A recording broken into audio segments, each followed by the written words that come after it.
মতের কর্মীরা সারা পৃথিবীতে কালেমার দাওয়াত দিয়েই যাবে। দুনিয়া চালানোর যে জ্ঞান আর মানবিক গুণাবলী এগুলো যদি 100 থাকে তাহলে তারা বিজয় হবে, ঠিক আছে। আর ইসলাম বিজয় হইতে হলে এখানে যদি ওই দুনিয়া চালানোর বৈশ্বিক শক্তি যদি মানে কমও থাকে, মানে 25% থাকলে হবে বলছে,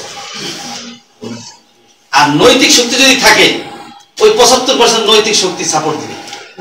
দেখেন না, যেমন আমাদের নেতৃবৃন্দর ব্যাপারে তাদের নৈতিক শক্তির কারণে কিন্তু আজকে এত বিজয়, ঠিক আছে। এই জন্য নৈতিক শক্তিটা আমাদের বাকি সকল শক্তিকে 75% এটাকে সাপোর্ট দিবে নৈতিক শক্তির কারণে। এই জন্য আমাদের নৈতিক শক্তিটা বাড়াইতে হবে, ঠিক আছে। আমরা কোনো অন্যায় জুলুম অত্যাচারের সাথে জড়িত থাকবো না, নাই আমরা, আমাদের লোকজন এরকম নাই, কিন্তু আমাদের এই শক্তিটাকে আরো বাড়াইতে হবে। যদি আমাদের এটা বাড়াই তাহলে আল্লাহ আমাদেরকে সহযোগিতা করবে, নাকি? আমরা কাজটা করতেছি কার? আল্লাহ। আল্লাহ আমাদের নাম দিয়েছেন আনসারুল্লাহ, কি বলছেন? আল্লাহর সাহায্যকারী। আনসারুল্লাহ যদি আমরা হয়ে আল্লাহর সাহায্যকারী হই, আল্লাহর কাছে আল্লাহ করবেন, আমার তো কোনো ফেসালা নেই। এখানে আল্লাহ দিলেও আছে, না দিলেও আছে।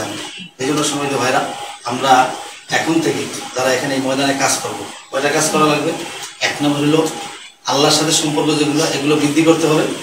দ্বিতীয়, আল্লাহর সাথে সম্পর্কের পরে যে সম্পর্ক দিয়া ময়দানে যে কাজ, এই দুইটা কাজের একসাথে সমন্বয় না হলে আল্লাহর সাথে কথোপকথন হবে না, বুঝতে পারছেন? 1 নম্বর হলো কোরআন, হাদিস, ইসলামের সাহিত্য, এগুলোকে আপনি ভালোভাবে পড়তে হবে এবং বাস্তব ওই অনুযায়ী ময়দানে কাজ করতে হবে। অর্থাৎ এই যে কাজগুলো আমরা করছি, এগুলো কিন্তু কোরআন হাদিসের কাজ, নাকি?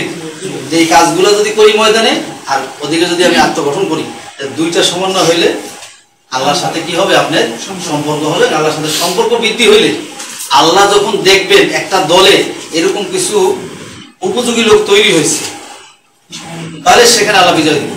এটা আল্লাহর ওয়াদা। ওয়াদান আলাইহি হাক্কান তাওরাত ওয়াল ইনজিল ওয়াল কোরআন। বলছে যে আমার ওয়াদা সত্য, যেটা আগে তাওরাতও করছে, ইনজিলও করছে, কোরআনও সে